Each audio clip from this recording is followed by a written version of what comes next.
হযরত নবী সুলাইমান আলাইহিস সালাম যিনি জিনেদের বাদশা ছিলেন, মানুষের বাদশা ছিলেন, পশু পাখির বাদশা ছিলেন, আমার আল্লাহ তাকে অনেক বড় বাদশা বানিয়েছিলেন বাবা। সারা পৃথিবীর যিনি শাসন করেছিলেন, হে বাবা শুনে রেখে দেন, বায়ুর উপর বাতাসের উপরও তার ক্ষমতা ছিল। আপনারা জানেন তাকতের উপর 12,000 সৈন্য নিয়ে বাতাসকে যখন নির্দেশ দিতেন, হে বাতাস আমাকে উড়িয়ে নিয়ে চলো অমুক জায়গায়, তখন বাতাস তার কথা শুনত। হে জওয়ান যুবকেরা, পশু পাখির ভাষায় তিনি বুঝতে পারতেন, এমনকি পিপিলিকার কথা পর্যন্ত হযরত সুলাইমান নবীকে আমার আল্লাহ শুনিয়েছিলেন। কোরআন মাজিদে একটা সূরা আছে, সূরার নাম হলো সূরা নামাল। এই সূরা নামালের ভিতরে ভাই আমার তাফসীরটা যদি পড়েন আপনি পাবেন, এখানে পিপিলিকার বাদশা, পিপিলিকার পিঁপড়েদের নেতা সুলাইমান নবীর সম্পর্কে, তার সৈন্যদের আগমনের সম্পর্কে তার সঙ্গীদের সাবধান করছেন। ইয়া আইয়ুহান নাম উদখুলু মাসাকিনাকুম লা ইয়াহতিমান্নাকুম সুলাইমান ওয়া জুনুদুহু। হে তরুণ যুবকেরা, হে আমার মুরব্বিয়ানিরা, শুনে রেখে দিন বাবা, জেনে রেখে দেন, সুলাইমান নবী সবের ভাষা বুঝতে পারতেন। আল্লাহ তাকে এত ক্ষমতা দিয়েছিলেন। সুলাইমান নবী এক সময় ভাইরা আমার আপনার নবীর কথা জানতে পেরে, আমার আপনার রাসূলের কথা জানতে পেরে আমার আপনার নবীর কাছে একটা পায়গাম দিতে চাইলেন, আমার আপনার নবীর কাছে একটা পায়গাম পাঠাতে চাইলেন। আমার আল্লাহ বললেন, হে নবী সুলাইমান, আখিরি জামানার পয়গম্বর অনেক বছর পরে আসবে। আমার নবীর আগে যে নবী এসেছিলেন সে নবীর নাম কি? সেই নবীর নাম হলো হযরতে ঈসা রূহুল্লাহ।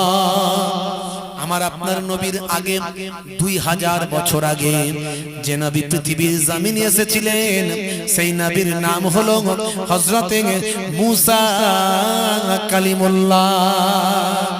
আমার আপনার নবীর আগমনের, হে তরুণ যুবকেরা, আজ থেকে 5000 বছর আগে আমার আপনার নবীর আগমনের কিছু কম বেশি প্রায় 3500 বছর আগে পৃথিবীর বুকে যে নবী এসেছিলেন সেই নবীর নাম হলো হযরতে ইব্রাহিম খলিলুল্লাহ। কষ্ট হচ্ছে আপনাদের? একটু হ্যাঁ হো দেন, বলবো না, শেষ করে দেবো।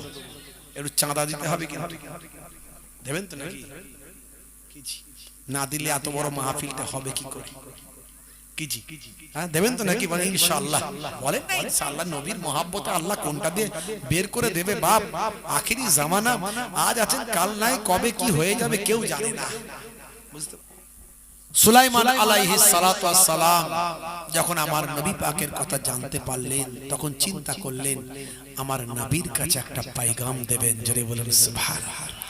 কিন্তু আল্লাহ বললেন, হে নবী, তোমার থেকে আর উনি যখন আসবেন কয়েক হাজার বছর পার হয়ে যাবে। সুলাইমান নবী আল্লাহর কাছে দোয়া চাইলেন, আল্লাহ আমার দোয়া তুমি কবুল করে নাও, আমি যে কোনো ভাবে সেই আখিরি জামানার পয়গম্বরের কাছে একটা পয়গাম পাঠাতে চাই। ছেড়ে বলেন সুবহানাল্লাহ। হে তরুণ যুবকেরা, হে আমার বন্ধুরা, শুনে রেখে দিন বাবা, জেনে রেখে দেন, হে মুসলমান, হযরতে সুলাইমান আলাইহিস সালাম সেই জামানায় ভাই আমার সবচেয়ে বড় বাদশা। জিনেরাও তার কথা শোনেন। হযরতে সুলাইমান নবী একটা জিনকে ডাকলেন, জিনেদের মধ্যে শক্তিশালী, জিনেদের মধ্যে সবচেয়ে তাকওয়াওয়ালা, জিনেদের মধ্যে সবচেয়ে ঈমানদার, জিনেদের মধ্যে সবচেয়ে বিশ্বাসী, এই রকম শক্তিশালী একটা জিনকে ডাকলেন। সেই জিনের নাম হলো শিহাব। শিহাব জিনকে ডাকলেন, যেকে বললেন, হে শিহাব, তোমাকে একটা কাজ করতে হবে আমার। পারবে? বলো পারবে? বলে হুজুর, আপনার জন্য নিবেদিত প্রাণ, আপনি আমার পয়গম্বর, আপনি আমার নবী, আর আপনি আমাকে কাজ দেবেন, আমি পারবো না। কি কাজ করতে হবে হুজুর বলুন? আমি তোমার জন্য দোয়া চাইবো, আল্লাহ যেন তোমার ঈমানকে পাহাড়ের মতো শক্ত করে দেন, আর তোমার হায়াতকে আল্লাহ হাজার হাজার বছর বাড়িয়ে দেন। তোমাকে একটা কাজ করতে হবে হে শিহাব, তোমাকে আখিরি জামানার পয়গম্বর আসা পর্যন্ত হায়াত আল্লাহ দান করবে, বেঁচে থাকতে হবে, আর তুমি আমার পয়গামটা আখিরি জামানার পয়গম্বরের কাছে পৌঁছে দেবে। জোরে হবে না? জোরে হবে না?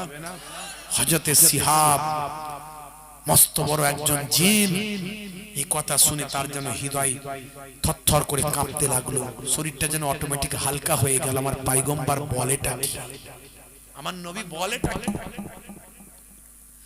হে তরুণ যুবকেরা, হযরতে শিহাব বাবা জিন একজন বিখ্যাত শক্তিশালী জিন।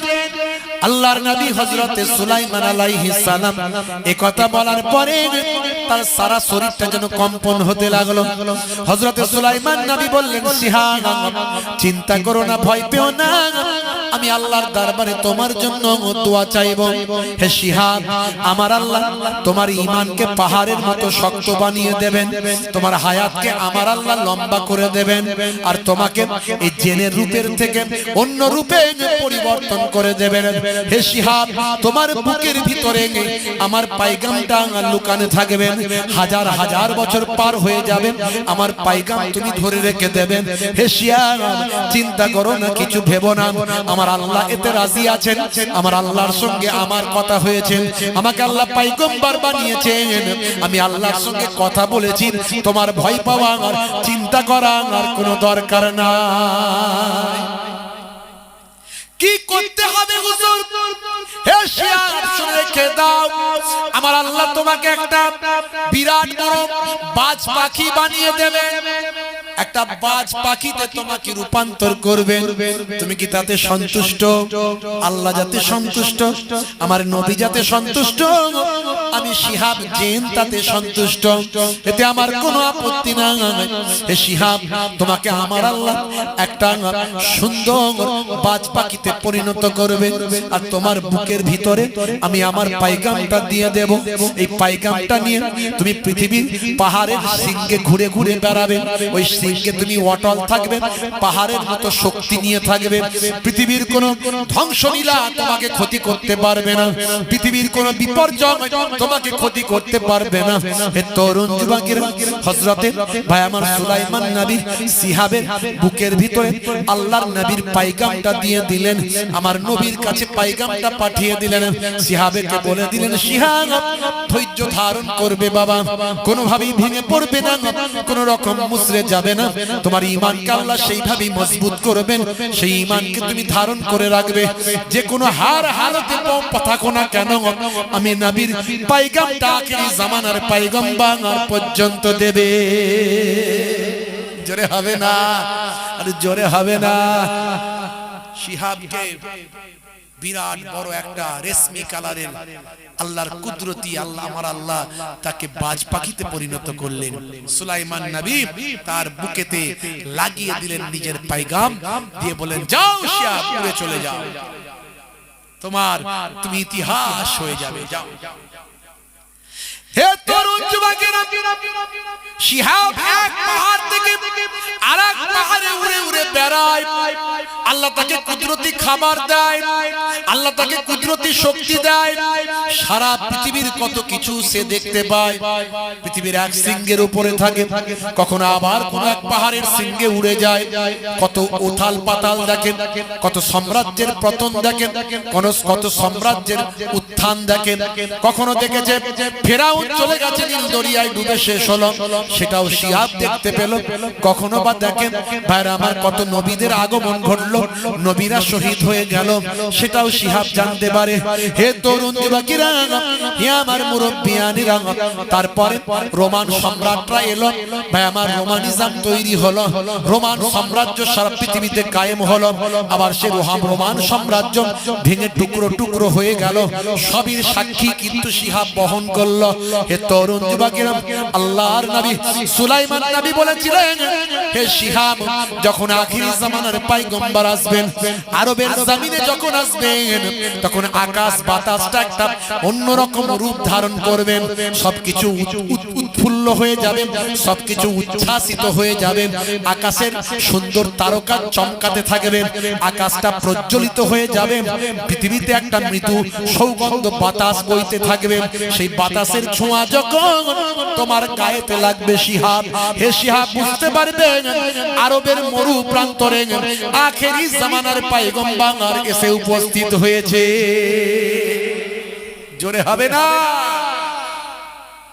শিহাব অপেক্ষা করছে কবে সেই সৌগন্ধিযুক্ত মৃদু বাতাস আমার শরীরকে ছুঁয়ে চলে যাবে, কবেই সে আকাশের দিকে তাকিয়ে আছে, সেই উজ্জ্বল চকচকে নক্ষত্র কখন চমকাতে থাকবে আমার নবীর বার্তা নিয়ে। শিহাব অপেক্ষা করতে করতে কতগুলো হাজার বছর পার করেছে, কত উত্থান পাথান, কত উত্তাল পাতাল, কত পতন গড়ন, সব দেখতে দেখতে শিহাব নিজের ঈমানকে শক্তিশালী করেছে, নিজের ঈমানকে অটল করেছে, পাহাড়ের মতো দৃঢ় করেছে। আল্লাহ তার হায়াতকে লম্বা করেছে, কুদরতি খাবার খেয়ে হায়াতে আছে। ভাইয়েরা আমার, এক সময় সত্যি সত্যি সেই শুভ দিনের শুভক্ষণটা এসে হাজির হলো।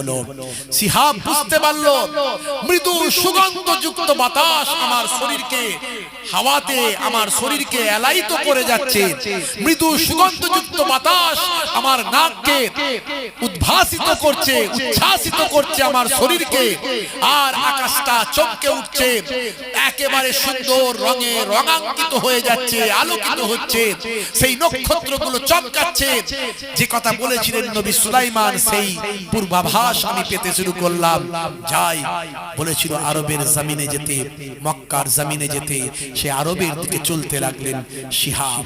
হে তরুণ যুবকেরা, আল্লাহর নবীর খোঁজে শিহাব জিন বাজ পাখি, হে তরুণ যুবকেরা, হে আমার মুরব্বিয়ানেরা, এই অলৌকিক বিশাল আকৃতির বাজ পাখি ভাই আমার রূপালী শরীরের অধিকারী, চমচমকাচ্ছে তার শরীর, সূর্যের আলোতে শরীর থেকে গ্লেজ দিচ্ছে, এরকম শক্তিশালী ভাই আমার বাজ পাখি, জিন বাজ পাখি চলতে লাগলো। চলতে চলতে বহু ভাই আমার মাইল, ভাই আমার বহু মাইল, কিলোমিটারের পর কিলোমিটার, শত শত কিলোমিটার উড়ে উড়ে ভাই আমার মক্কা শরীফের দিকে এগোতে লাগলো। আল্লাহর কুদরতি সিম্বল ধরে চলতে চলতে ভাই আমার মক্কা শরীফের জমিনে যখন হাজির হলো, হে যুবকেরা, হে আমার মুরব্বিয়ানেরা, শুনে রেখে দিন বাবা, জেনে রেখে দেন বাবা, এমন সময় মক্কা নগরীর একটা বড় বাড়ির উপর দিয়ে যখন উড়ে গেল, সেই বাড়ির মালিক হঠাৎ করে অলৌকিক বাজ পাখি দেখে, বাজ পাখি এই ভাই আমার গোল্ডেন কালারের সুন্দর বাজ পাখি দেখে বাড়ির মালিক অবাক হয়ে গেল। ওই বাড়ির মালিক ছিল ইমরান, একজন বড় একজন জাদুকর, কালো জেন হাসিল করা, যে কোনো সময় জেনেদের উপর রাজত্ব করার ক্ষমতা আছে তার, জেনেদেরকে সে বন্দী করতে পারে, তার টেকনিক জানা আছে, জাদুতে পারদর্শী। ইমরান দেখতে পেয়ে তার চোখ যেন চমকেরা উঠতে লাগলো, এইরকম এ তো সাধারণ কোনো বাজ পাখি নয়, নিশ্চয়ই কোনো বার্তা আছে এর মধ্যে, যদি ওকে ধরতে পারি আমার হয়তো আরো অনেক আমি উপর লেভেলে যেতে পারবো। ওই বাজ পাখিকে পাখির চোখ করে ফলো করতে করতে দেখে একটা পাহাড়ের শৃঙ্গে গিয়ে বাজ পাখি ক্লান্ত হয়ে বসেছে। শিহাব তার কালো জাদুর জাল বিছিয়ে এই বিশাল আকৃতির সুলাইমান নবী প্রদত্ত জিন বাজ পাখি শিহাবকে চারিদিক থেকে ঘিরে ফেললো। শিহাবের শরীরটা যেন আস্তে আস্তে এত শক্তিশালী, শিহাব যেন দুর্বল হতে লাগলো, যেন মনে চার ওড়ার ক্ষমতা নাই, চলার ক্ষমতা নাই, পা যেন কাজ করে না, হাত যেন কাজ করে না। শেষে ওই ইমরান আস্তে আস্তে এসে টুক করে বাজ পাখিটাকে ধরে ফেললো, সকলের অগোচরে লুকিয়ে। এরকম অলৌকিক বাজ পাখি সে কখনো দেখেনি। তার বিশাল ঘরের একটা স্যাঁতস্যাঁতে এক ঘরের কোণেতে নিয়ে গিয়ে বন্দী করে রাখলো। মাঝে মাঝে তার উপর বিভিন্ন রকম জাদু প্রয়োগ করতে লাগলো, তাকে দুর্বল করতে লাগলো, তাকে আঘাত করতে লাগলো, তাকে মারতে লাগলো। চিৎকার করে বলল, তুই কে আগে বল, তুই কার কাছ থেকে বার্তা নিয়ে এসেছিস, কোথা থেকে এসেছিস, তোর আসল পরিচয় দে। এইভাবে তার উপর জুলুম করতে লাগলো। যতই আঘাত করে, কিন্তু এই ইমানদার জিন সুলাইমান নবীর বার্তা একবারও সে বলল না। তার ঈমানকে এত শক্তিশালী করলো। হে তরুণ যুবকেরা, হযরত সুলাইমান নবীর বার্তা সে তার বুকের ভিতর গোপন করে রেখেছে, সোনালী পালকের ভিতরে লুকিয়ে রেখেছে। যতই আঘাত তার উপরে হয়েছে, কিন্তু সে জবানটা খোলে না। সে কথা বলতে পারত, কিন্তু সে কথা বলে না। কত কষ্ট সহ্য করলো, কত অত্যাচার জুলুম সহ্য করলো। হে তরুণ যুবকেরা, হে আমার মুরব্বিয়ানেরা, শুনে রেখে দিন বাবা, জেনে রেখে দিন বাবা। এইভাবে শিহাব বহুদিন ধরে কষ্ট পেতে লাগলো। লোহার খাঁচায় বন্দি করে রাখা হলো, খেতে দেওয়া হলো না, প্রহার করা হলো, কালো জাদুর জাল দিয়ে তার শক্তিকে হরণ করার চেষ্টা করা হলো, তাকে দুর্বল করা হলো। তারপরেও তার ঈমানকে সে মজবুত করে রাখলো। যতই আঘাত এলো, ঈমান নষ্ট করলো না। হে মুসলমান শোনে, হে তরুণ যুবকেরা, এক সময় বহুদিন কষ্ট সহ্য করার পরে আল্লাহর দরবারে ওই শিহাব জিন বলতে লাগলো, হে মহান আল্লাহ, আমি আর পেরে উঠছি না, এই জালেমের কবল থেকে রক্ষা করো, আমার এই সুন্দর তোমার প্রেমের আত্মাকে হেফাজত করো। আমি যে নবীর সঙ্গে মোলাকাত করতে এসেছি, যে নবীর কাছে, যে নবীর পায়গামকে দিতে এসেছি, সেই পায়গামকে দেওয়ার ব্যবস্থা করো। আমার আত্মা কষ্ট পায়, আমার আত্মাকে রক্ষা করো।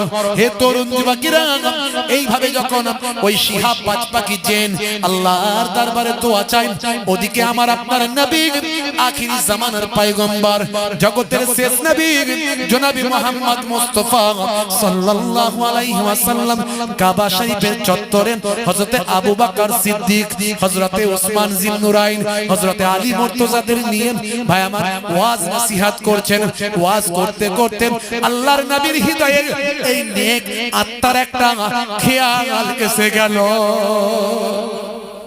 এই নেক আত্মার খেয়াল আসলো, আমার আল্লাহ আমার নবীর হৃদয়ের ভিতরে পৌঁছে দিলেন যে দেখো দেখো হে নবী মুহাম্মদ সাল্লাল্লাহু আলাইহি ওয়াসাল্লাম, একটা আত্মা কষ্ট পাচ্ছে, একটা আত্মা কষ্ট পাচ্ছে তোমার এই পাশে। আল্লাহর নবী বুঝতে পেরে গেলেন। আবু বকরকে বলেন, আবু বকর চলো, একটা পবিত্র আত্মা কষ্ট পাচ্ছে, তাকে আটকে রাখা হয়েছে, চলো তাকে ছাড়াতে হবে। জোরে বলেন সুবহানাল্লাহ। আরে জোরে হবে না, আরে জোরে হবে না। হে তরুণ যুবকেরা, আল্লাহর নবী বলেছেন, সাহাবীরা আর এক মুহূর্ত দেরি করলেন না। আমার আপনার নবীকে আল্লাহ যা দেখান, আমরা সেটা দেখতে পাই না। আমার আপনার নবীকে আল্লাহ যা শোনান, আমরা সেটা শুনতে পাই না। তাই আমার নবী বলেছেন, ইন্নী আরা মা লা তারাউনা ওয়া আসমাউ মা লা তাসমাউন। আমি যা দেখি তোমরা দেখো না, আমি যা শুনি তোমরা তা শোনো না। আল্লাহর নবী বলেছেন। আমার নবীকে আল্লাহ কি নিয়ামত করেছিলেন। সাহাবায়ে কেরামদের নিয়ে আমার নবী সেই কুদরতি গন্ধ পেয়ে আমার নবী সেই আত্মার খোঁজে চলতে চলতে ইমরানের ঘরের দিকে পৌঁছে গেলেন। জোরে হবে না। হে তরুণ যুবকেরা, হে আমার বন্ধুরা, হে আমার মুরব্বিয়ানেরা, শুনে রেখে দিন বাবা, জেনে রেখে দেন। দরজার সামনে যাবার পর ইমরানের বাড়ির চাকর বাকর আটকে দেয়।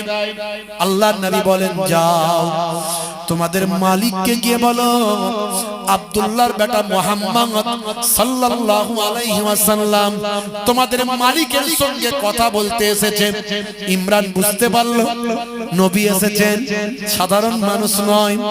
আমরা যত বড়ই জাদুকর হোক না কেন, তার জাদু আমাদের উপরে চলে। ইমরান আমার নবীকেও মনে করতো জাদুকর, বুঝতে পারছো? ইমরান আমার নবীকেও কি মনে করতো? সে তো নবী মনে করতো। সে মনে করতো, বাপরে, যে আঙুলের ইশারা করলে আকাশের চাঁদ দুখানা হয়ে যায়, গাছকে ডাকলে গাছ ছিঁড়ে চলে আসে। সে এসেছে মানে ইমরানের বুক থরথর করে কাঁপছে। সর্বনাশ, জানলো কি করে? এটা আমার 12টা বাজাবে নাকি আবার? হে তরুণ যুবকেরা, ইমরান মানসিক ভাবে শক্তিশালী শক্ত হয়ে বুঝতে না দেওয়ার জন্য দরজার সামনে বেরিয়েছে, বলে বাবা মুহাম্মদ, তুমি এত ঘর থাকতে আরবের এই ধনী মানুষ ইমরানের ঘরে কেন? আল্লাহর নবী বললেন, বাবা ইমরান, তোমার কাছে আমি এসেছি একটা কারণ। সে কারণটা হলো তুমি তোমার বাড়ির মধ্যে একটা পবিত্র আত্মাকে আটকে রেখেছো। জোরে হবে না? ইমরান বলে, জানলো কি করে? জানলো কি করে? জানি বিরাট বড় জাদুকর, তো সব জেনে যাচ্ছে, সর্বনাশ। হে তরুণ যুবকেরা, আল্লাহর নবী বললেন, হে ইমরান, যদি তোমার বাড়ির ভিতরে আমাকে প্রবেশ করতে না দাও, তাহলে আমি এখনই বলছি তুমি ধ্বংস হয়ে যাবে। ইমরান ভয় পেয়ে গেল, সর্বনাশ করেছে, তা আমার উপরে চলে, যদি সত্যি কিছু হয়ে যায়। ইমরান পারমিশন দিল। হে তরুণ যুবকেরা, আল্লাহর নবী ইমরানের ঘরের দিকে গেলেন। আল্লাহর কুদরতি গন্ধ আমার নবীর নাকে সোজা চলে গেলেন ওই বাবা শিহাব নামক জিন বাজপাখির ঘর, যেখানে যেখানে সাথে সেই খাঁচার মধ্যে সাথে ঘরে লোহার খাঁচার মধ্যে রাখা হয়েছে। আল্লাহর নবী সেই ঘরের ভিতরে ঢুকলেন। ঢোকার সঙ্গে সঙ্গে নবুয়াতি চেহারা নিয়ে ওই শিহাবের ভাই আমার খাঁচার দিকে তাকালেন। তাকানোর সঙ্গে সঙ্গে আল্লাহর কুদরতি ক্ষমতা খাঁচা থেকে বের হয়ে বাজপাখি আমার নবীর কদমে হাজির হয়ে যায়। নারী তাকবীর! আল্লাহর নবীর কদমে এসে হাজির। ইয়া রাসূলুল্লাহ, হাজার হাজার বছর ধরে অপেক্ষা করছি আপনার ছোঁয়া পাওয়ার জন্য, আজ আমি ধন্য। বাজপাখি এতদিন কথা বলে না, এখন কথা বলা শুরু করে দিল। আল্লাহর নবী বললেন, হে শিয়াব, মাথা তোলো, আমি সব জানি। আমার ভাই, আমার নবী, আমার পয়গম্বর, আমার ভাই হযরতে সুলাইমান আলাইহিস সালাম আমার কাছে যে পয়গামটা পাঠিয়েছেন, সে পয়গামটা আমাকে আগে দাও। হযরতে আখির জামানার পয়গম্বর আমার আপনার নবীকে শিহাব তখন তার বুকের ভিতর থেকে পশমের ভিতরে লুকিয়ে থাকা পয়গাম সুলাইমান নবীর বার্তাটা দিয়ে দিলে। জোরে হবে না? অনেক ঘটনা। আল্লাহর নবী বলেন, হে শিহাব, বলো তুমি জিন হতে চাও না এই বাজপাখি থাকতে চাও? বলে, হুজুর, হাজার হাজার বছর আপনাকে পাওয়ার জন্য বাজপাখি হয়ে আছি, আমি আর জিন হতে চাই না, বাজপাখি থাকতে চাই, বাকি জীবনটা আপনার এখানে থেকে বাজপাখি হিসাবে কাটাতে চাই। আল্লাহর নবী বলেন, যাও শিহাব, তোমাকে সেই পারমিশন দেয়া হলো। জোরে বলুন সুবহানাল্লাহ। কল্পনা করতে পারি আল্লাহর কি করুণা, আল্লাহর কি দয়া। এই জীবকেও 3 ভাগে ভাগ করা হয়েছে। বিভিন্ন জায়গায় বিভিন্ন রকম টেস্ট। যে টেস্টটা আমার অগ্রভাগ নিতে পারে, সেটা মধ্যম ভাগে নিতে পারে না। ভাবুন তো একবার, বন্ধুরা আমার, তরুণ যুবকেরা আমার, হে তরুণ যুবকেরা, এরকম ভাবে যদি কথা বলি, অনেক কথা আমরা বলতে পারি। হে মানুষ, হে মানুষ, আমি আল্লাহ তোমাকে এত নিয়ামত দান করেছি। বাল তুসিরুনাল হায়াতাদ দুনিয়া ওয়াল আখিরাতু খায়রুন ওয়া আবকা। এই দুনিয়া হলো তোমাদের জন্য ক্ষণস্থায়ী, আর পরকালটা হলো তোমাদের জন্য চিরস্থায়ী। ওরে বান্দা, শুনে রেখে দাও, জেনে রেখে দাও, এত নিয়ামত আমি তোমাকে দিলাম, বান্দা তুমি কিসের অহংকার করো? আজ তোমার টাকা হয়েছে, আজ তোমার গাড়ি হয়েছে, আজ তোমার বাড়ি হয়েছে, আজ তোমার জমি হয়েছে, আজ তুমি সম্পদের মালিক হয়েছ, তোমার শরীর স্বাস্থ্য বেড়েছে, শক্তি পেয়েছ, লোকবল, জনবল, অর্থবল তোমার হয়েছে, কিন্তু মানুষ অহংকার কেন করছো? অহংকার করো না। তোমার সারা শরীর থেকে, যেখান তোমার কাছ থেকে শুধু গন্ধ, দুর্গন্ধ ছাড়া সৌগন্ধ পাওয়া যায় না। তোমার সারা শরীরটাই দুর্গন্ধ। তোমার কিসের অহংকার?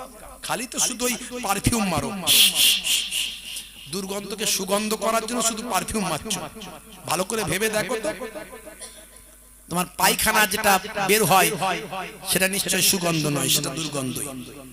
পেচ্ছাপ যেটা বের হচ্ছে সেটাও নিশ্চয়ই সুগন্ধ নয়, সেটাও দুর্গন্ধ। তারপরে তোমার এই যে দুটো নাকের ছিদ্র আছে, এখান থেকে মালকড়ি মাঝে মাঝে বের হয়, মালকড়ি মাঝে মাঝে বের হয়, সর্দি টর্দি হলে বের হয় না, তো ওটা কি সুগন্ধ নাকি? ওটাও দুর্গন্ধ। এই দুদিকে দুটো কানের ফুটো আছে, কি ওটা থেকে কি ভালো কিছু বেরোয় নাকি? যখন কিছু বেরোয় ঠান্ডা ফান্ডা লেগে গিয়ে পুজ টুজ এটা ওটা বা আরো কিছু, ওটাও কিন্তু দুর্গন্ধ, সুগন্ধ কিছু নয়। তোমার শরীরে কোটি কোটি ছিদ্র দিয়েছি আমি, যখন তুমি ঘেমে যাও এত দুর্গন্ধ, পাশে কেউ বসলে একটু দূরে বস না ভাই, তোর ঘামের বড্ড গন্ধ জানিস, একটু দূরে বস। এ মানুষ কিসের অহংকার, কিসের বড়াই, কিসের টাকা দেখাচ্ছ, কিসের ক্ষমতা দেখাচ্ছ, কিসের শক্তি দেখাচ্ছ? সারা শরীরটা তো শুধু গন্ধ আর গন্ধ। হে তরুণ যুবকেরা, আল্লাহ বললেন বান্দারে আমি তোমাকে সবকিছু দিয়েছি, এত কিছু নিয়ামতের হকদার করেছি বান্দা। তোমাকে আমি পথ হারা ছিলে তোমাকে পথ দেখিয়েছি, তোমাকে আমি মেধা দিয়েছি, বুদ্ধি দিয়েছি, জ্ঞান দিয়েছি, পৃথিবীর শ্রেষ্ঠ জীবে পরিণত করেছি। লাকাদ কাররামনা বানি আদম, আদমের আওলাদকে আমি আল্লাহ উচ্চ মর্যাদা উচ্চ সম্মান দান করেছি। শুধু তাই নয়, লাকাদ খালাকনাল ইনসানা ফি আহসানি তাকবীর, আমি মানুষকে সর্বাপেক্ষা সুন্দর করে সৃষ্টি করেছি, এত কিছু দিয়েছি, তারপরও আমি আল্লাহ। হে মানুষ, কিসের তুমি অহংকার করো? এত কিছু দেওয়ার পরেও, এত নিয়ামত পাওয়ার পরেও কেমন করে আমি আল্লাহকে ভুলে থাকো, কেমন করে নাশুকরি করো, কেমন করে আমার অবজ্ঞা করো, কেমন করে তুমি অন্যায় অপরাধের ভিতরে লিপ্ত থাকো, কেমন করে ধরাকে সরা মনে করো। হে মানুষ, কিসের তোমার অহংকার? এক মচ্ছর आदमी को हिजड़ा बना देता है, एक मच्छर आदमी को हिजड़ा बना देता है। ये আমাদের ভারতবর্ষের একজন সিনেমা আর্টিস্ট, বিখ্যাত ফিল্ম স্টার, নাম হলো মিস্টার নানা পাটেকার। এই তার এই ডায়লগটা শুধু ভারতবর্ষ নয়, পৃথিবীর বেশ কটা দেশের মানুষের কাছে ফেমাস, যারা বিশেষ করে হিন্দি উর্দু বোঝে, তারা এই কথাটাকে খুব গ্র্যান্ড করেছে। কেন জানেন? তার কারণ হচ্ছে কথাটা শুনতে একটা অন্যরকম মনে হলো, এই কথাটার অন্তর্নিহিত একটা অর্থ আছে। মানে কি, এক মচ্ছর आदमी को हिजड़ा बना देता है, একটা মশা একটা মানুষকে হিজড়া বানিয়ে দেয়। তুমি যত বড়ই কোটিপতি হও, বিরাট শক্তিশালী, ক্ষমতাশালী, হিম্মতওয়ালা, ধনওয়ালা, বলওয়ালা, যদি মশা তোমার সামনে বব করে, তখনই তুমি কি করো? খাটাস খাটাস। রাস্তায় মাঝে মাঝে দেখবেন পয়সা চাওয়ার আগে খাটাস খাটাস করে হাততালি কারা মারে? আমরা সম্মান দিয়ে একটু অন্য ভাষায় বলি থার্ড জেন্ডার, তাই তো, থার্ড জেন্ডার। আর গোদা বাংলায় লোকে বলে হিজড়া। যাই হোক, তো মিস্টার নানা পাটেকার এই যে কথাটা বলেছেন, একটা অন্তর্নিহিত অর্থ হলো, হে মানুষ, তোমার কিসের অহংকার, কিসের তাকাব্বরি, কিসের ক্ষমতা, কিসের লোকবল জনবল, কিসের বড়াই করো? তুমি যত বড়ই যাই হও, একটা মশা তোমাকে হিজড়ে বানিয়ে দেয়। এই জন্য মানুষের কাছে কথাটা ফেমাস। সেই মিস্টার নানা পাটেকার তিনি বললেন, হে মুসলমান, আমি তোমাদের স্যালুট জানাই, আর তোমাদের কোরআনের বাণী আমার হৃদয়টা ছুঁয়ে যায়। ইসলাম কি শিখিয়েছে? আমার কাছে নিউজ আছে, বাজে কথা বলার লোক আমি নয়, যেটা জানি না সেটা বলবো না, সব জানতা মহাপণ্ডিত আমি নয়, যেটা করি না সেটাও বলি না। জি হ্যাঁ, বিরাট কিছু আমার এডুকেশন, শিক্ষা দীক্ষা সেটা আমার নয়। আপনারা জানেন, আমি নিজেও বলি এখনো যে আমি এখনো ছাত্র, এখনো স্টুডেন্ট। তার কারণ 1450 বছর আগে আল্লাহর নবী বলেছেন, উতলুবুল ইলমা মিনাল মাহদি ইলাল লাহাদ, তুমি মায়ের কোল থেকে মৃত্যুর কোল পর্যন্ত শিখতে থাকো, শেখার কোনো শেষ নাই। যাকে সারা জীবন শিখতে হয়, সে আবার কিসের টিচার? সে তো স্টুডেন্ট। আমি বলি আমি স্টুডেন্ট, তারপরও আপনারা জানেন যে আমি একটা হাই স্কুলের টিচার, তাই 17 বছর হয়ে গেল। যেটুকু আমার পড়াশোনা আল্লাহ দিয়েছেন, title MA, master degree, BEd, এগুলো একটা টুকটাক করেছি, কিন্তু তারপর আমার মনে হয় আমি কিছুই জানি না, আমি কিছুই জানি না মনে হয়। ভাইরা আমার, মিস্টার নানা পাটেকর তিনি একজন মহান ব্যক্তি, আমাদের গর্ব ভারতবর্ষের। তিনি একজন অ্যাক্টর, অভিনেতা মেবি, কিন্তু তিনি একজন ভালো মানুষ। তিনি ভালো মানুষ হিসেবে আমি তাকে শ্রদ্ধা করি। তিনি দানশীল, তিনি একজন দাতা মানুষ, তিনি একজন সোশ্যাল ওয়ার্কার। মহারাষ্ট্রে খরা হয়েছে, খরা, এই খরার সময় বহু মানুষ আত্মহত্যা করে, আজও করে, এখনো।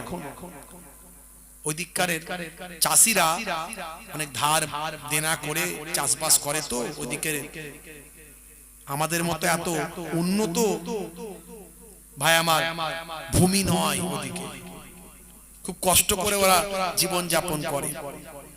আর যখন খরা হয়ে তাদের চাষবাস ধ্বংস হয়ে যায়, তখন তাদের মধ্যে অনেক মানুষ আত্মহত্যা করে। খবরটা নিউজ হলো, তারপর মিস্টার নানা পাটেকর যখন জানতে পারলেন, তিনি অনেক প্যাথেটিক, মানে অনেক দুঃখজনক এই ঘটনার মধ্যে নিজেকে নিমজ্জিত করে তিনি সিদ্ধান্ত নিলেন আমি তাদের পাশে গিয়ে দাঁড়াবো। তিনি তার অর্জিত অর্থ, ব্ল্যাঙ্ক চেক, সেটা নিয়ে মহারাষ্ট্রে গেলেন। ওই প্রত্যন্ত এলাকায় গিয়ে তিনি বললেন, এখানে আমি শুনেছি অনেক মানুষ আত্মহত্যা করেছে, তাদের পরিবারকে আমি কিছু সাহায্য করতে চাই, তোমরা একটু লাইন দিয়ে দাঁড়াও। আর যদি কারো এরকম পরিকল্পনা থাকে, আমি অনুরোধ করছি তোমরা আত্মহত্যা করো না, আমাকে বলো, আমি তোমাদের আমার সাধ্যমতো অর্থ দিয়ে যাচ্ছি। মিস্টার নানা পাটেকর প্রায় 100 খানারও বেশি চেক বিতরণ করেছিলেন। তিনি যত মানুষকে চেক দিয়েছিলেন, তার মধ্যে যারা আত্মহত্যা করেছে কোন মুসলমানের নাম তিনি পেলেন না। তিনি জিজ্ঞাসা করলেন, আচ্ছা কোন মুসলিমদের বাসটা সেখানে নাই নাকি? বলে হ্যাঁ আছে, একটু পাশের পাড়ায়, একটু আগে। আচ্ছা ওখানে কতজন আত্মহত্যা করেছে? তাহলে ওখানে আত্মহত্যা করার খবর স্যার আমরা পাইনি। ওখানে কি খরা হয়েছে? বলে হ্যাঁ একই তো ব্যাপার, সব তো একই এলাকায়। চলো তো দেখি, গাড়ি ঘোরাও। মুসলিম পাড়ায় গেলেন, কি মসজিদের সামনে দাঁড় করিয়ে দিয়ে লোককে বললেন, দেখো আমি বলিউড ফিল্ম স্টার নানা পাটেকর এসেছি, আমি একটু তোমাদের পাশে দাঁড়ানোর জন্য এসেছি। তোমাদের এখানে প্রচুর মানুষ খরা কবলিত এলাকায় আত্মহত্যা করছে, তাই আমি তোমাদের একটু সমবেদনা জ্ঞাপন করতে এসেছি, আর তোমাদের বলতে এসেছি যেন তোমরা কেউ আত্মহত্যা করো না। যার যা অসুবিধা আমাকে বলো, আমি আমার সাধ্যমতো তোমাদের একটু হেল্প করবো, টাকা পয়সা দিয়ে যাব, তোমরা আত্মহত্যা করো না। হে তরুণ যুবকেরা, হে আমার বন্ধুরা, শুনে রেখে দিন বাবা, জেনে রেখে দেন। হে মুসলমান, একটু লক্ষ্য করুন। এমন সময় দেখতে পাওয়া যায় মিস্টার নানা পাটেকরের সামনে কয়েকটা মুসলমানদের যুবক এলো, এসে বলে, হে বলিউড ফিল্ম স্টার মিস্টার নানা পাটেকর, শুনে রেখে দিন, জেনে রেখে দিন, আপনি একজন ভালো মানুষ, গ্রেট ম্যান, কিন্তু মনে রাখবেন আপনি মুসলিম পাড়ায় এসেছেন। আপনি জিজ্ঞাসা করেছেন মুসলমানদের মধ্যে কত মানুষ আত্মহত্যা করেছে। শুনে রাখুন, আমরা অনাহারে ওয়ার্তাহারে দিন কাটাচ্ছি, আমরা না খেয়ে না দিয়ে দিন কাটাচ্ছি, আমাদের বাচ্চারা অনাহারে ওয়ার্তাহারে দিন কাটাচ্ছে। খরা আমাদের এখানেও সমানভাবে হয়েছে, আমরাও খেতে পাইনি, অসহায় অবস্থায় জীবন কাটাচ্ছি, কিন্তু আমরা আমাদের এখান থেকে কোনো আত্মহত্যার খবর আপনি পাবেন না। কারণটা কি? বলে কারণ হলো আমরা হলাম মুসলিম। ছোট্টবেলা থেকে আমাদের এই শিক্ষা দেওয়া হয়, যত কষ্টই পড়ো না কেন, যত বিপদেই থাকো না কেন, তুমি আত্মহত্যা করতে পারো না। এক্সেপশন, ব্যতিক্রম, এক আধটা কেস হলে হতে পারে, সেগুলো অজ্ঞ, মূর্খ, মেন্টালি সমস্যা। হে তরুণ যুবকেরা, ইসলামে বলা হয়েছে, হে মিস্টার নানা পাটেকার, আমাদের কোরআন হাদিসে জানিয়ে দেওয়া হয়েছে যত কষ্টই পড়ো না কেন আত্মহত্যা করতে পারো না। আত্মহত্যা করা মহাপাপ, আর যে বান্দা আত্মহত্যা করবে সে জাহান্নামায় আগুনে চিরনিমগ্ন থাকবে। এর জন্য আমরা আত্মহত্যা করি না, যত কষ্টই হোক না কেন আমরা আত্মহত্যা থেকে দূরে থাকি, আত্মহত্যা আমরা করি না। এ কথা শোনার পর মিস্টার নানা পাটেকার বললেন, হে মুসলমান ভাইরা, তোমাদের কথা শুনে আমার বড় ভালো লাগলো, আমি তোমাদের স্যালুট জানাই, আর তোমাদের কোরআনের বাণী আমার হৃদয়টা ছুঁয়ে যায়। জোরে হবে না ভাইরা আমার, তরুণ যুবকেরা, মুরব্বিয়ানেরা আমার, মুসলমান ইসলাম আপনাকে আমাকে কত সুন্দর গাইডলাইন দিয়েছে, কিন্তু দুর্ভাগ্য আমরা নিতে পারিনি। আমাদের মধ্যে কিছু খারাপ মানুষ আছে, তারা ইসলামের বড় ক্ষতি করে দিচ্ছে। আর ওদিকে আমেরিকা, ব্রিটেন, পাশ্চাত্যের যারা দাদা দেশ, তারা ইসলাম ধর্মকে নিয়ে খুব ভয়ের মধ্যে আছে। তার কারণ কি? তারা সমীক্ষা করে দেখছে 2050 সালের ভিতরে পৃথিবীর 1 নম্বরে এখন আছে নাসারাদের ধর্ম, নাসারা। তারা দেখছে পৃথিবীর 1 নম্বরে যাবে ইসলাম ধর্মের ফলোয়ার্স, প্রফেট মুহাম্মদুর রাসূলুল্লাহর শিষ্য পৃথিবীতে 1 নম্বরে থাকবে 2050 সালের ভিতরে। আচ্ছা ভাই, এতে অসুবিধার কি আছে? কাউকে কারো ভালো লাগলে তার শিষ্য হতেই পারে। আমিও তো মাদার টেরেসার কে ভালোবাসি, অন টাইপ অফ আমি তার মাদার টেরেসার শিষ্য আপনি বলতে পারেন। তার লেখাগুলো পড়ি, তার আদর্শগুলো অনুসরণ করি, তে তো অসুবিধা কি আছে? আমি স্বামী বিবেকানন্দ বা স্বামী বিবেকানন্দজির আমি শিষ্য। যদি বলেন কি করে, আমি তার লেখা পড়ি, তার আদর্শ আমার ভালো লাগে, কিছু কিছু যে আদর্শগুলো ভালো লাগে সেগুলো আমি গ্রহণ করি। স্বামী বিবেকানন্দজির বহু আদর্শ আছে যেগুলো আমার পছন্দ, তাহলে আমি তো অন টাইপ অফ তার শিষ্য, তো অসুবিধা কি আছে? সারা বিশ্বের একটা বেশি মানুষ যদি কারো শিষ্য থাকে তো দুঃখ করার কিছু নাই, হতেই পারে না। এর মধ্যে রাজনীতি আছে, ক্ষমতা আছে, শক্তি প্রদর্শন আছে, অনেক কিছু ব্যাপার। পৃথিবীতে প্রায় 60টার কাছাকাছি মুসলিম প্রধান দেশ আছে, তার মধ্যে 57টা হলো ওআইসি ভুক্ত দেশ। খুব সুন্দর করে বলেছেন হিস্টোরিয়ান রাম পুনিয়ারি খুব সুন্দর করে বলেছেন যে সারা বিশ্বে মুসলমানদের সম্পর্কে একটা ভীতি তৈরি করার চক্রান্ত চলছে। মুসলমান মানে ভয়ঙ্কর, মুসলমান মানে টেররিস্ট, মুসলমান মানে আতঙ্কবাদী, মুসলমান মানে সব শেষ করে ফেলবে। এই একটা চেষ্টা চলছে সারা পৃথিবীতে। এটা কারা করছে? যারা ক্ষমতা ভোগ করতে চায় তারা, যারা ক্ষমতা ভোগ করতে চায় তারা। মিস্টার ঐতিহাসিক রাম পুনিয়ারি তিনি বলছেন পৃথিবীতে প্রায় 57টা ওআইসি দেশ আছে, মুসলিম প্রধান দেশ। তার মধ্যে মুসলিম প্রধান দেশে সবচেয়ে বেশি মুসলমান যে দেশে বাস করে সেটা হলো ইন্দোনেশিয়া। আপনি বলুন তো, ইন্দোনেশিয়ায় কোনো আতঙ্কবাদী হামলা শুনেছেন হয়েছে? কোন রকমের কোন বিস্ফোরণ, বোমা বিস্ফোরণ হয়েছে শুনেছেন? শোনেননি। তার কারণ কি? সবচেয়ে বেশি মুসলমান সেখানে বাস করে। কয়েকটা দেশে আপনি শুনবেন যে বারবার বোমা বিস্ফোরণ হচ্ছে, আতঙ্কবাদী হামলা হচ্ছে, বহু মানুষ মারা যাচ্ছে। সেটা কোথায়? ওই মধ্যপ্রাচ্যের কতগুলো দেশ আপনি শুনবেন, ইরাক, ইরান, ফিলিস্তিন, লিবিয়া, সিরিয়া, ওই দিকটা, ওই সার্কেলের বেশি শুনবেন। কেন?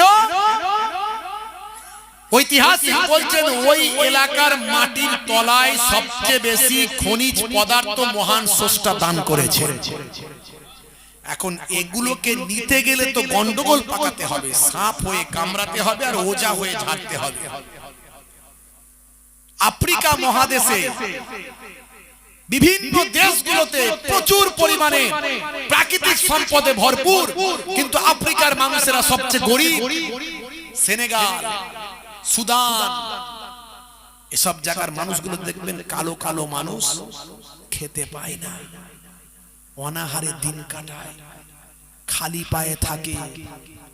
বাচ্চাগুলোকে দেখলে আপনার মায়া হবে। পৃথিবীর মানুষ এদেরকে মানুষ মনে করে না, কিন্তু প্রত্নতত্ত্ববিদরা বলছে এই দেশগুলোর মাটির তলাতে সবচেয়ে বেশি ভাই আমার প্রাকৃতিক সম্পদে ভরপুর হয়ে আছে। আর ওই বেটারা অসভ্য বর্বর, শিক্ষার নামের কলঙ্ক, শিক্ষিত মূর্খ, অভ্যাস ব্যবহার ভালো যত। কবিগুরুর ভাষায় বলি, এদের জন্য আমার বার্তা কবিগুরুর ভাষায়, কবিগুরু রবীন্দ্রনাথ ঠাকুরের ভাষায়, অভ্যাস ব্যবহার ভালো যত, শিক্ষাও সে জানিবে তত, মুখে জানে ব্যবহারে নাই, সে শিক্ষার মুখে ছাই। এরা শিক্ষার মানে শিক্ষিত বর্বর, এরা ওই অসহায় মানুষগুলোর সুযোগ নিয়ে তাদের মধ্যে এক একটা গোষ্ঠী দল করে তাদের কাছে অস্ত্র তুলে দিয়ে তাদেরকে খুনাখুনি মারামারি লাগিয়ে এরা ছাড়াতে যায়। ছাড়াতে গিয়ে এরা মাটির তলা থেকে এদের প্রাকৃতিক সম্পদগুলোকে লুটে নিয়ে গিয়ে পৃথিবীর বড় লোক, বড় দাদা সেজে ঘুরে বেড়ায়। এই ইসলামোফোবিয়া এটা অনেক দেশেতে শুরু করেছে, আমাদের ইন্ডিয়াতেও শুরু হয়েছে। 5 বছর পর 10 বছর পর যেগুলোকে অ্যারেস্ট করা হচ্ছে সেগুলোকে নির্দোষ বলে দেয়া হচ্ছে, তখন ছোট করে লেখা হচ্ছে পেপারে, কেউ জানে না। আর যখন ধরা হচ্ছে তখন রাত দিন 1 ঘন্টা ছাড়া ছাড়া 8 ঘন্টা ছাড়া ছাড়া নিউজ আসছে।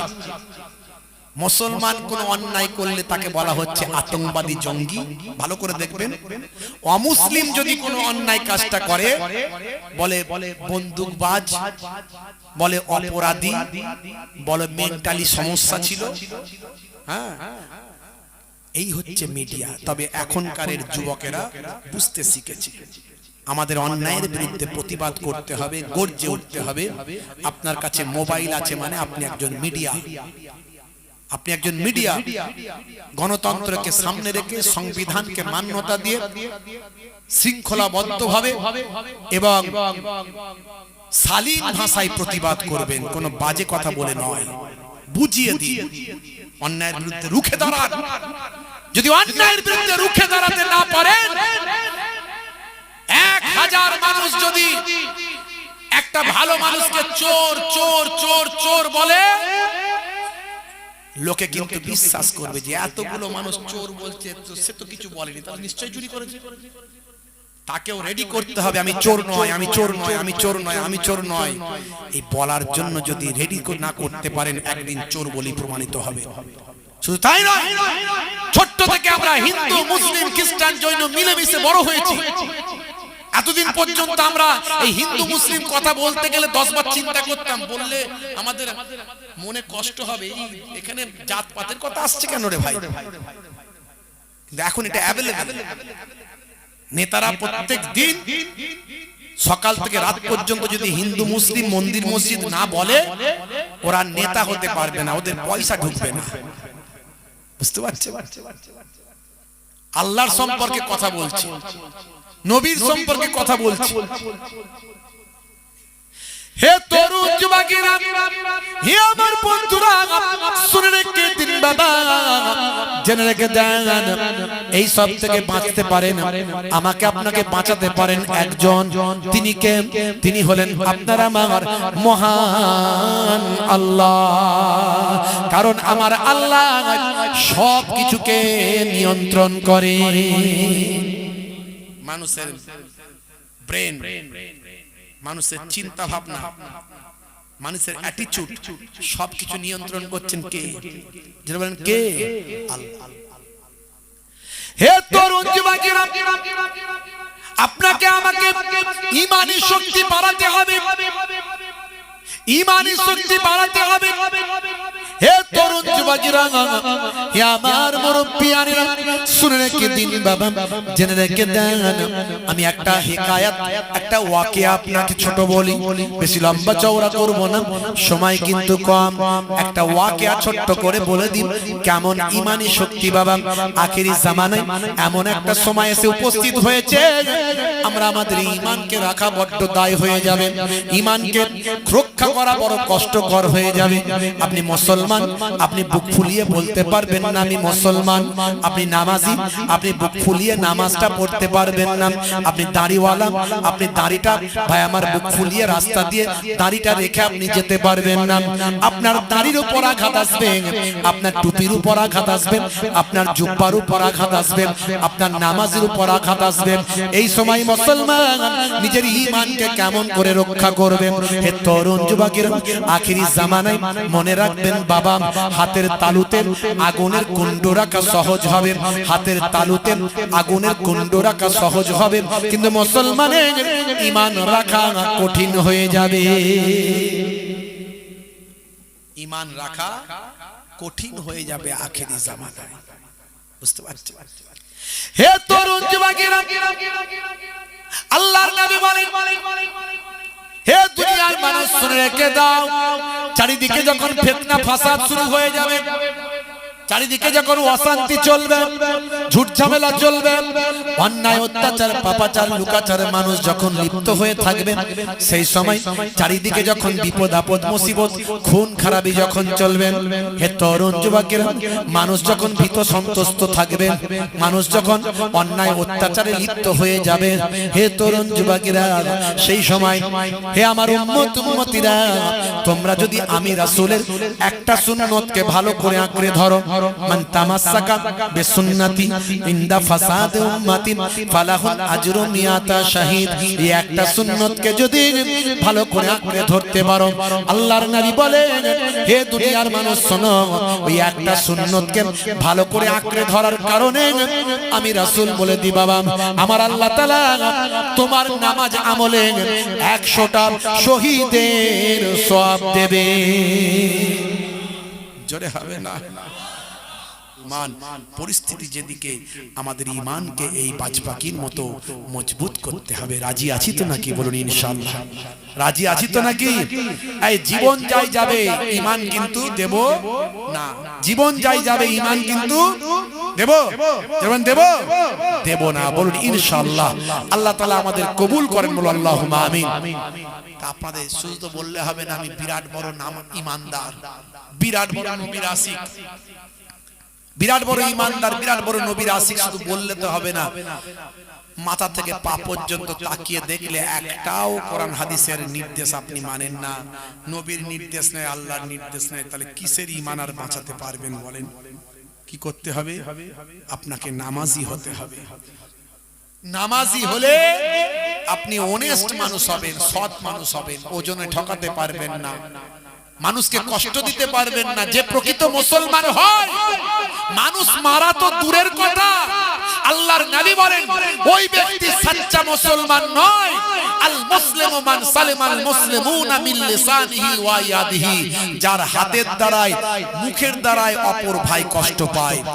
আপনার মুখ দিয়ে হাত দিয়ে যদি কেউ কষ্ট পায়, আপনি মুসলমান হতে পারলেন না। মানুষ মারা তো দূরের কথা, রক্ত, মানুষের রক্ত ঝরানো তো দূরের কথা। মসজিদে আপনি যে নামাজ পড়ছেন, ওযু করছেন, লেখা থাকে দেখবেন যে অজুর পানি অপচয় নষ্ট করবেন না, ইসলামে নিষেধ। পানি নষ্ট করা যে ইসলামে নিষেধ। অপচয় খরচাকারী শয়তানের ভাই, ইন্নাল মুবাজ্জিরিনা কানু ইখওয়ানা শায়াতিন। যে ধর্মে, যে ইসলামে অপচয় পানি নষ্ট করা নিষেধ, সেই ইসলামে কোনোদিন মানুষের রক্ত ঝরানোর কথা বলা হতে পারে? কখনই নাই। ভুল ব্যাখ্যা, ভুল বোঝা। যুদ্ধ সব ধর্মই আছে। যুদ্ধ মানে সেটা হলো অন্যায়কে প্রতিরোধ করা। ইসলামে যতগুলো যুদ্ধ আছে, অন্যায়কে প্রতিরোধ করতে গিয়ে যুদ্ধ। আপনাকে কেউ মারতে এলে আপনি প্রতিরোধ করুন, এটার নাম যুদ্ধ। আগে বেড়ে মারার নাম যুদ্ধ নয় ইসলামে। এই প্রতিরোধ করতে গিয়ে যুদ্ধ হয়েছে। আপনি যদি প্রকৃত ঈমানদার হন, আল্লাহর গায়েবী মাদাদ আপনার উপরে এসেছে। আল্লাহ করে সব ইসলামে যত যুদ্ধ আছে সব যুদ্ধে আল্লাহ ঈমানদারদের জয়লাভ করিয়ে দিয়েছেন। তবে মনে রাখবেন, ইসলাম যুদ্ধের দ্বারাই কায়েম হয়নি, তলোয়ারের দ্বারাই কায়েম হয়নি। এক হাতে কোরআন, এক হাতে তলোয়ার দিয়ে নয়। अंधे को रास्ता दिखाने का नाम है इस्लाम, प्यासे को पानी पिलाने का नाम है इस्लाम, भूखे को खाना खिलाने का नाम है इस्लाम, अमानत का नाम है इस्लाम, इबादत का नाम है इस्लाम और मोहब्बत का नाम है इस्लाम। জোরে হবে না? আমি অনেক উদাহরণ এগুলো দিয়েছি, ইন্টারনেটে আছে, আপনারা পাবেন। আমি আর সেগুলো বলছি না, কি আদর্শ নবী দেখিয়েছেন সেগুলো বলছি না। কেসিয়াস কেনে বিশ্ব হেভিওয়েট চ্যাম্পিয়ন, তিনি কেন বিশ্ব নবীর শিষ্য হলেন? একটু পড়ে দেখবেন, পাবেন। Tyson, Gary Miller, Jennifer, Michael Jackson, Ilima Dimitrienko, mister Dew Davis, mister Bale, Mesut Wajid, Junaid Jamshed, Moeen Ali Khan, Hashim Amla, Sadio মানে, কত নাম বলবো, বিরাট বড় লিস্ট। এরা সব ছোটখাটো মানুষ নয়, এরা আমার নবীর আদর্শে মুগ্ধ হয়ে বিশ্ব নবীর শিষ্য। জোরে বলুন সুবহানাল্লাহ। আমি সেসব কথা আজ আর বললাম না। ঈমানকে মজবুত করুন। শুধু ঈমানদার হয়েছি, নবী প্রেমিক হয়েছি বললে হবে না। তার প্রমাণ হলো সবচেয়ে আগে আপনাকে নামাজি হতে হবে। নামাজি হয়ে যাবে, বলুন ইনশাআল্লাহ, বলুন ইনশাআল্লাহ। সবচেয়ে আগে আপনাকে নামাজি হতে হবে। আর 2 নাম্বার হলো আল্লাহর নির্দেশ হলো নামাজ, আর নবীর নির্দেশ হলো মুখের দাড়ি। সবচেয়ে বড় সুন্নত হলো মুখের দাড়ি। বড় দাড়ি যদি রাখতে লজ্জা পান, অসুবিধা হয়, কাজ কারবারে থাকে, ছোট হলেও রাখুন, কিন্তু নবীর সুন্নত মনে করে রাখুন। জোরে হবে না? জোরে হবে না? বিরাট কোহলি দাড়ি রেখেছে, হরভজন সিং রেখেছে, লিওনেল মেসি রেখেছে, তা আপনার লজ্জা কিসে? কেউ যদি চাচা বলে আপনি ভাইপো বলবেন। সে আপনার ভাইপো যদি আপনার থেকে বয়সে বড়ও হয়, সে যখন আপনাকে চাচা বলে সম্বোধন করলো, তার মানে সে ভাইপো ডাকটা শোনার জন্যই তো করেছে। আমাকেও চাচা বলেছে, আমাকেও চাচা বলেছে। দেখছি মাথার চুল পুরো সাদা, দাড়ি নাই, গোপটা আছে, সেটাও সাদা। আমি ভাবলাম কে কার চাচা রে বাবু, আমি তার চাচা না সে আমার চাচা। তো যাই হোক, আমাকে যখন চাচা বলেই দিয়েছে, তো এরকম বুড়ো ভাইপো পাওয়া এটাও তো সৌভাগ্যের ব্যাপার। তো সে আমাকে একবার চাচা বলেছে, আমি কয়েক মুহূর্তে, কয়েক মিনিটের ভিতরে বিভিন্ন কথা বলতে গিয়ে 10-12 বার ভাইপো বলেছি। সে ভাইপো আর সেখানে টিকতে পারে? আসছি বলে দিয়ে উঠে চলে। আমি বসুন না ভাইপো, কথা আছে গো ভাইপো। আরে ভাইপো যাবেনটা কোথা ভাইপো? ভাইপো কেমন আছেন বলুন, শরীর টরীর ভালো তো ভাইপো? ঘন ঘন ভাইপো মারছি, বুঝতে পারছেন কোন জ্বালায় পড়লাম?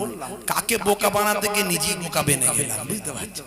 ভাইরা আমার, অসুবিধা নাই, কে ভাইপো বললো, কে চাচা বললো, আপনার যায় আসে না। আজ বেঁচে আছেন, কাল থাকবেন না। আজ বেঁচে আছেন, কাল থাকবেন না। তো মরে গেলে ফারিস্তা এসে যখন দেখবে, আপনার চেহারাটা দেখতে পাবে।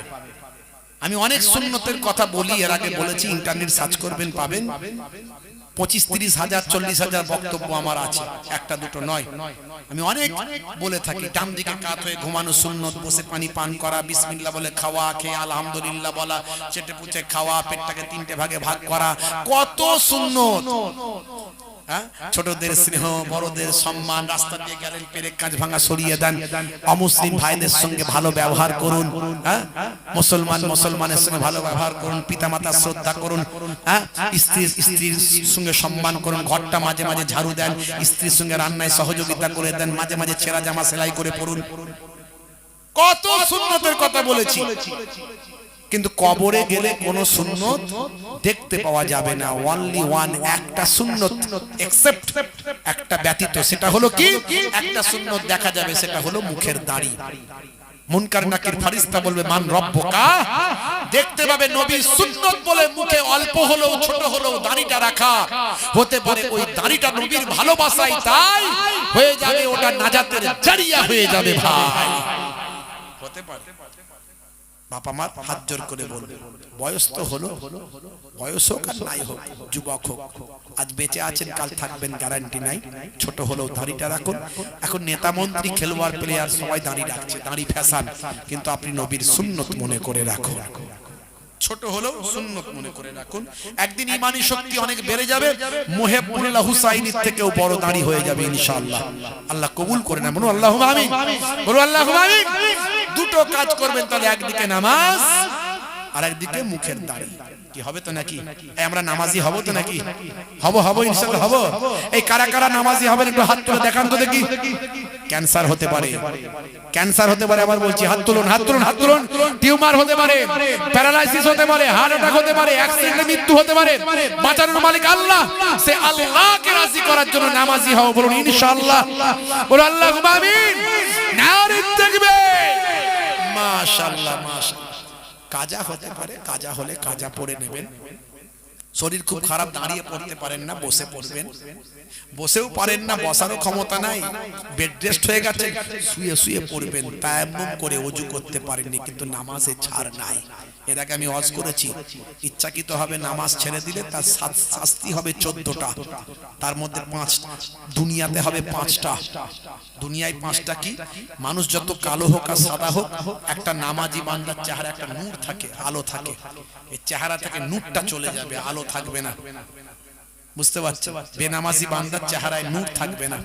2 নাম্বার, রুজিতে বরকত থাকবে না, খালি ইনকাম করছে, টাকা নাই টাকা নাই। আমার মতো মৌলী সাহেবের কাছে গিয়ে তাবিজ দাও হুজুর, তাবিজ দাও হুজুর। হুজুরও ভাবছে ভালো একটা মুরগি পেয়েছি, লে একটা তাবিজ 1000, একটা তাবিজ কত তাবিজ নেবে নিয়ে যাবে। বুঝতে পারছেন? কিয়ামত পর্যন্ত তাবিজ নিলেও কাজ হবে না যদি বেনামাজি হয়। অরিজিনাল হুজুর হলে বলবে আগে নামাজ পড়ো, পরে তাবিজ নিতে আসবে। বুঝতে পারছেন? হ্যাঁ, তাহলে রুজিতে বরকত হবে না, হাদিসের মধ্যে এসেছে রুজিতে বরকত হবে না। 3 নাম্বার, মৃত্যুটা হবে তার অনেক কষ্টের সঙ্গে, ভয়ঙ্কর মৃত্যু হবে, কষ্টের সঙ্গে মৃত্যু হবে। 4 নাম্বার, মৃত্যুর সময় প্রচন্ড পিপাসা অবস্থায় থাকবে।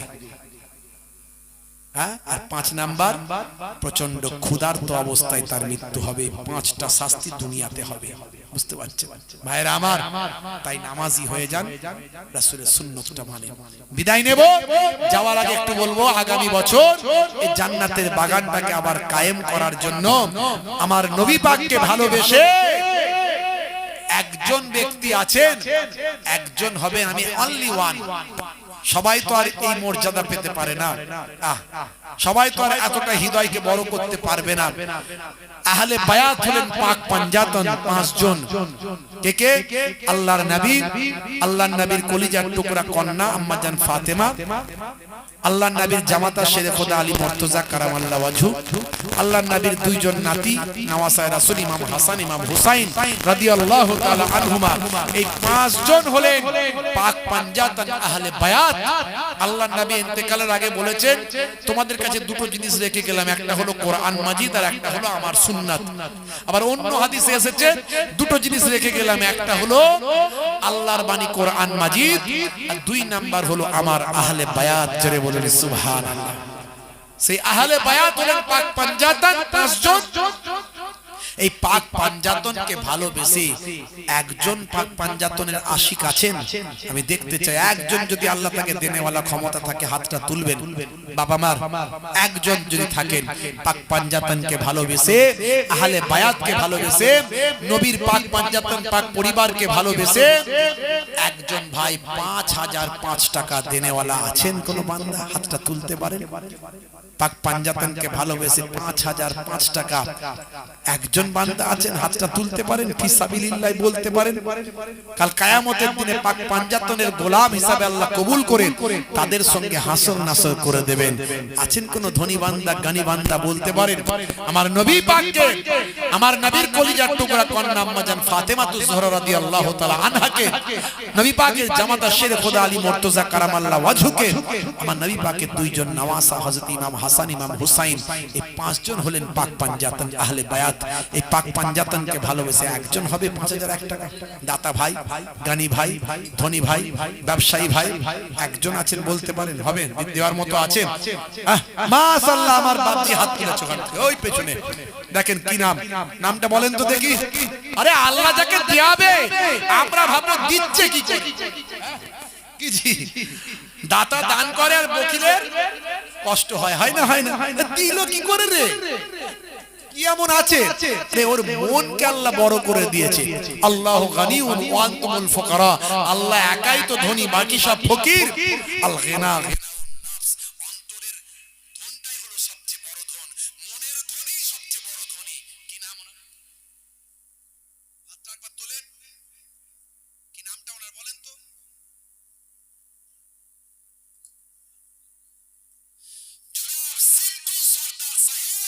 জোরে হবে না, আর জোরে হবে না নারে তাকবীর, আর জোরে হবে না নারে তাকবীর। হাজারো ব্যথা বেদনার পরে ফিরে আসুনি তুমি আপন ঘরে, দিনের আলো তুমি ছড়িয়ে দিতে চলে গেলে মদিনায় মক্কা ছেড়ে। হে রাসূল তোমাকে ভুলি আমি কেমন করে। জোরে হবে না? এত মানুষের আওয়াজ এত আসতে কেন বাপ? মাঝে মাঝে মিছিল টিছিলে বেরোইতে না নাকি? আরে দুনিয়াদারি করলে দুনিয়ার পার্টি পলিটিক্স করবেন, না করলে বাঁচতে পারবেন না, করতে হবে, কিন্তু মানুষ মারার পার্টিটা করবেন না, খুন খারাপির পার্টিটা করবেন না। যে পার্টি মন যায় করুন, আমি কোনো পার্টির প্রচার করতে কোথাও আসি না আর যাইও না, কোনো পার্টি পলিটিক্সের সঙ্গে ডাইরেক্ট যুক্তও নয়, কিন্তু পার্টি পলিটিক্স লাগবে বাপ। যদি বলেন যে লাগবে না, এটা ভুল কথা। দরকার ক্ষমতা ছাড়া ফান্ডামেন্টাল রাইটস, আপনি অধিকার প্রতিষ্ঠা করতে পারবেন না, লড়াই করবেন কোথা? পার্লামেন্টে তো লড়াই করতে হবে না, আইন তো সেখান থেকে তৈরি হচ্ছে, তাহলে সারা জীবন মার খেতে হবে। তবে হ্যাঁ, মানুষ মারার রাজনীতি করবেন না, এমন অঙ্ক কষে ফেলবেন না যে অঙ্কের দ্বারা আমাদের আবার বিপদ হয়ে যায়, বুঝতে পারছেন? সেরকম অঙ্ক কষবেন না, অঙ্কটা একটু ঠিকঠাক ভাবে কষে পলিটিক্স করুন, করতে পারুন, করি না। বাপজি আমার, তরুণ যুবকেরা আমার, মুরব্বিয়ানেরা আমার, আমার নবী কত কষ্ট পেয়েছেন, কত অত্যাচার সহ্য করতে হয়েছে। তবে দুনিয়ার পার্টি করুন, কিন্তু আল্লাহর পার্টি ছেড়ে দিয়ে নয়। সবচেয়ে আগে কার পার্টি? আল্লাহর পার্টি। আল্লাহর পার্টির স্লোগান একটু জোরে সোরে হোক। দাদা দিদি স্লোগান তো অনেক দিয়েছেন, দিচ্ছেন, দেবেন, দিতে বারণ করছি না, কিন্তু আল্লাহর পার্টির স্লোগান একটু জোরে সোরে দেন। নারে তাকবীর। পেছন দিক থেকে জোরে হবে না নারে তাকবীর, আর জোরে হবে না নারে তাকবীর, আসতে হবে না নারে তাকবীর, আসতেও যেমন জোরেও তেমন। ঠান্ডা বেশি লাগছে নাকি? এ হবে তো না, শেষ করে দেবো। কি বলছেন, হবে? এ কারা কারা চান না হাত তুলে দেখান তো দেখি। সত্যি চান না নাকি? না উপরে বলছে হলো হলো, ভিতরে বলছে গেল গেল। হুজুর তাড়াতাড়ি ছাড়ো, হাত ঠান্ডা হয়ে যাচ্ছে। হাজারো ব্যথা বেদনার পরে ফিরে আসুনি তুমি আপন ঘরে,